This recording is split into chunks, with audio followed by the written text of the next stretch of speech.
Good morning guys. So topic muna tayo nung isa sa pinaka pinagtatalunang topic pagdating sa sasakyan mga bossing. Ano yon? So isa ba kayo mga bossing sa kapag meron kayong sasakyan na naka push start na ganto ba kayo mag-start? Pagpasok ng sasakyan, apak preno, and then diretso pindot. Ganyan ba kayo mag-start ng push start na sasakyan? Or yung iba naman ganto mga bossing.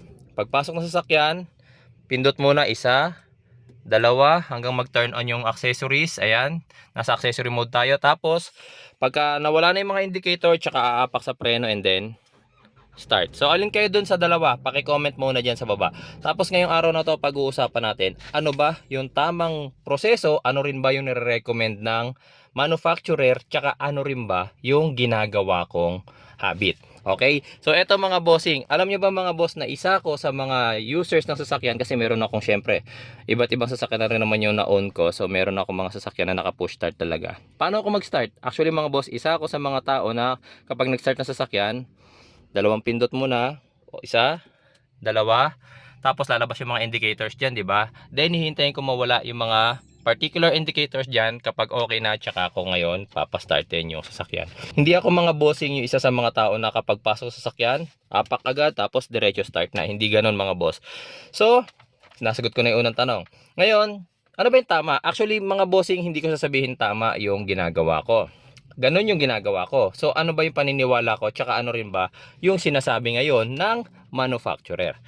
Sabi sa ibang owner's manual mga bossing, nakalagay naman sa owner's manual ng iba na depress fully brake tapos push the start button and mag-start na yung makina. Sa iba ganon. Pero mga bossing, eto papakita ko sa inyo. Ano ba yung sinasabi? This is a Nissan Terra. Okay, diesel engine. So dito makikita nyo, starting engine, apply the parking brake, tama naman, automatic transmission, move the shift lever to P. So usually pagka pinapatay natin ng makina, nasa P naman na talaga yan, di ba, nilalagay natin. Tapos the starter is designed to operate only when the shift lever is in the proper position. Sa manual, shift to neutral daw. Okay, place the ignition switch in the on position firmly, depress the brake pedal or the clutch for manual, and push the ignition switch to start the engine. Parang sa sinabi ngayon ng owner's manual, parang sinasabi niya na tama yung press brake then push daw yung start button. Pero may kasunod dyan mga boss. For diesel engine models, wait until the glow plug indicator light, ayun yung symbol na yon, turns off. If the engine is already warmed up, the glow plug indicator may not illuminate when the engine is started. Okay, so eto mga boss, papakita ko sa inyo ha. Turn on lang muna natin, hindi muna natin i-start. Hanapin natin yung glow plug. Kung makikita nyo, syempre meron pa yung makikita mga illumination dito. Makikita nyo yun, ayun. Yan ang indicator ng glow plug. Turn on natin ha. Dalawang pindot, isa, dalawa. Ay sorry, hindi ko yata napindot. Ayan. Ayun, makikita nyo lumilaw yung glow plug, tas namatay siya, di ba? So sabi dun sa manual, pag namatay na yung glow plug, pwede mo nang pa-startin yung makina by applying brake and then press start button. So para siyang push start. Okay, so parang sa ibig sabihin mga bossing, hindi man literal na nakalagay sa ating owner's manual yung salitang push start. Nire-recommend din ng kasa mga bossing manufacturer na kapag diesel engine ang sasakyan mo, mga bossing, mas maganda na push start ka muna. Okay, ulitin ko, wala pong literal na nakasulat na push start, pero ang sabi, wait for the glow plug indicator turns off. So paano ba lalabas yung mamamatay yung glow plug indicator? Syempre, push. Okay, yung glow plug indicator, pag namatay, start. Eto mga bossing, baka sabihin nila sa Nissan lang ganon or sa Ford ha. Eto mga boss, pakita ko sa inyo. This is Toyota Hilux and ito yung kanyang owner's manual. So anong sabi rito? Turn the ignition switch to the on position. The glow plug indicator turns on. After the glow plug indicator light goes out, turn the engine switch to the start position to start the engine. So ibig sabihin din mga bossing, hintayin din po na mawala yung glow plug indicator bago pa startin ang makina ng isang diesel engine. Okay, so dati gumawa ng video niya yung isang content creator galing sa Cavite. Actually masikat sa akin yun.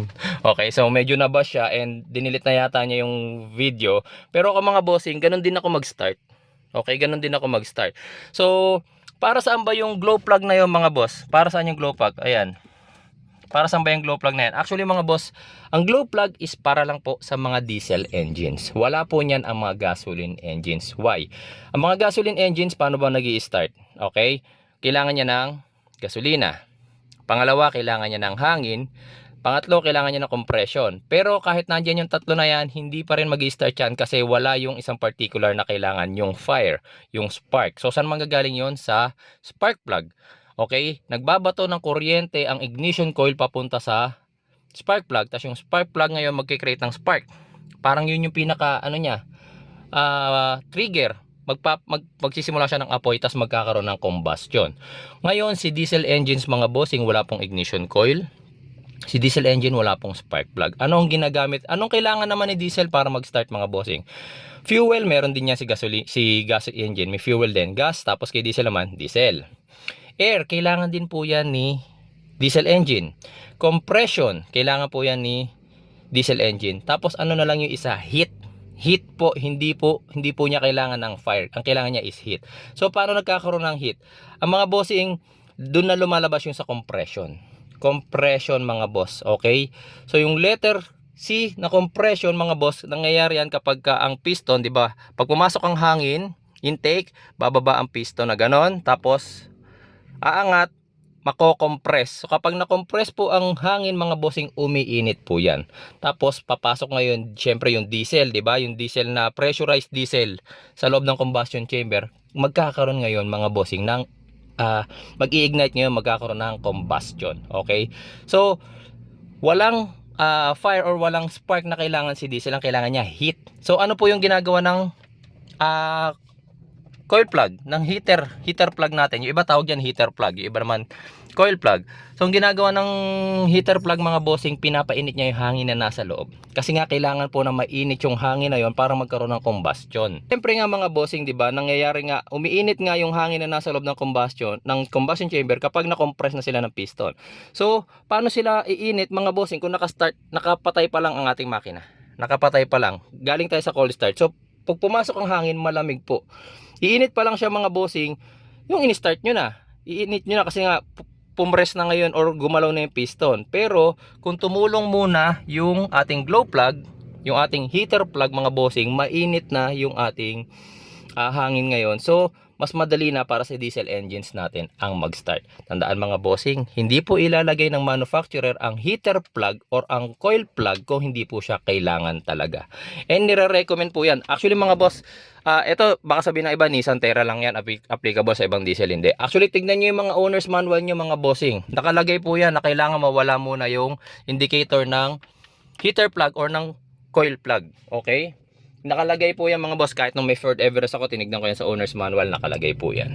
Sa Mitsubishi Montero, check nyo rin po, meron din po yan. Kahit sa Trailblazer, meron din po yan mga boss. Sa gasoline engine, talagang nilalagay na mga bossing na okay lang kayo mag-start na agad. Kasi nga, kompleto na yung kailangan niya during startup eh. Okay, nandun na lahat eh. Gasoline, air, compression, spark. Kompleto na. Pero sa diesel kasi mga bossing, yung hot air, yung kailangan niya, wala pa during cold start mga boss. Malamig pa yung hangin na pumapasok. Okay? So kaya nga nakalagay din dito, tingnan nyo ha. If the engine is already warmed up, the glow plug indicator light may not illuminate when the engine is started. Kasi nga, mainit na yung makina. Okay? Hindi na niya kailangan ngayon na painitin pa yung hangin na nasa loob. Ngayon, ganito mga boss, papakita ko sa inyo. Si Nissan, ang ganda ng ginawa niya sa sasakyan. Tingnan nyo ha, di ba kung habit nyo man mga bossing na pagkapasok ng sasakyan, diretso start na. Tingnan yung ginawa ni Nissan. Okay, buksan natin. Pagpasok, apak brake, then start. Tingnan nyo ha, hindi mag-start yung makina. Yan, hindi siya nag-start. Hinintay niya muna mga bossing na mawala yung glow plug indicator. Baka hindi nyo napansin, ulitin natin. Ayan, tingnan nyo ha, naka-off. Ayan, buksan natin. Inuulit-ulit ko ba? Ayan, naka-off. Apak brake, diretso start. Hindi siya nag-start. Tingnan nyo, mawawala muna yan. Oh, di ba? Nawala muna yung glow plug indicator bago mag-start yung makina. Kasi nga mga bossing, starting aid ng diesel engines ang mga glow plug. Kaya po yan nilagay dyan, meron po silang purpose. Ngayon, kung ibabypass nyo, nasa sa inyo po yan, sasakyan nyo po yan. Pero, ito lang ang matatanong ko sa inyo. Gaano ba katagal mga bossing mawala ang mga indicators dyan? Sa mga laging nagmamadali or sinasabi nila na mabilis lang na bakit kailangan pa ng push start, diretso start na. Maabala ba kayo ng sobra? Tingnan natin ha. Kung ilang seconds bago mawala ang glow plug indicator. Yan, 1, 2, 3 seconds mga bossing. Ipagdadamot nyo ba yung 3 seconds sa sasakyan ninyo? Nagagawin nyo lang naman yan kapag naka diesel engine kayo. Ngayon ako ba mga bossing, tatanungin nyo ako, sa gasoline engine sir, diretso start ka na? Actually hindi na mga boss, sinasanay ko na yung sarili ko na push start din po ako. Why mga boss? Ito naman mga boss yung paniniwala ko regarding dyan. Lahat ng mga gadgets, devices, anything mga bossing na meron ng computer, may modules, tingnan nyo, cellphone, laptop, ano pa, yung mga PlayStation, ano pa, yung mga Nintendo, yung lahat ng mga, alam nyo na, yung mga devices, pag bukas nyo ba yan mga bossing, naka-on agad? Kumbaga mula sa pagkaka-off, naka-on agad, diretso pwede na kayo maglaro. Hindi, di ba? Nagbo-boot pa siya, nagsi-self-check pa siya. Sa mga gantong sasakyan mga boss, nagsi-self-check din yan. Why? Kaya nga pag turn on natin, tignan nyo. Kaya nga umiilaw lahat ng indicator, umiilaw yung sa ABS, umiilaw yung sa airbag, umiilaw yung ibang indicator kasi chine-check niya muna isa-isa lahat ng modules. Ngayon, eto mga bossing, halimbawa hindi naman sa laging ganun yung naging problema, pero ganito na lang. Halimbawa, eto. Tignan nyo rito iilaw dyan yung sa airbag. Halimbawa, kaya umiilaw yung mga boss, chine-check kung working yung airbag tsaka kung meron siyang problema. Kapag nanatili yung naka-on habang umaandar, ibig sabihin may problema yung airbag. Paano na lang mga bossing kung halimbawa may problema yung airbag natin, kaso yung valve pala busted. Nangyari na siguro katagalan, mga ilang years na busted yung airbag natin, nabasted yung valve, tapos nataon pa na nasira yung airbag, hindi siya makapag-illuminate dito. Okay, walang umiilaw na error dyan kasi nga busted yung valve.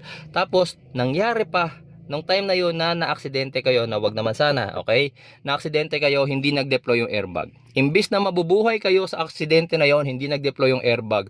Kasi nga, meron pala siyang malfunction. Ngayon, sasabihin ng bakit hindi nag-deploy yung airbag? Kapag binubuksan yung hindi naman umiilaw. Wala namang indicator na may malfunction yung airbag. Kasi nga, pag binubuksan niyo yung ignition, hindi na siya self-check, hindi na siya umiilaw. So mayroon pala siyang indicator.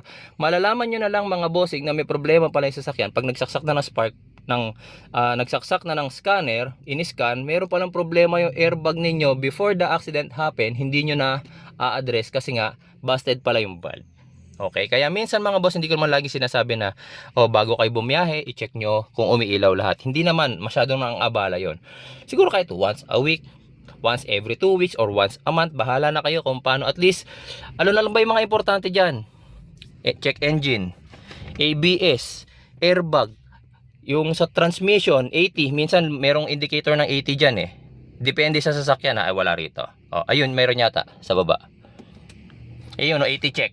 Ayun minsan ganon. So yun lang yung main 4 na yun. Yun yung pinaka-importante dyan. Makina, yung sa check engine, 80 yung transmission, yung airbag, tapos yung ating ABS. Yun yung pinaka-importante. Yung iba kahit hindi na, yung pre-collision assist, yung iba, okay lang yun, na hindi na sila mag-illuminate or hindi nyo na i-double check. Pero yung pinaka-importanting apat, kahit pa paano ma-double check nyo kahit once a week or once a month mga bossing. Okay, so bahala po kayo kung ano po yung maiging desisyon nyo pagdating sa pag-start ng naka-push start na sasakyan. Basta ako po mga boss, share ko po sa inyo, mapa gas or mapa diesel, push start din po ako.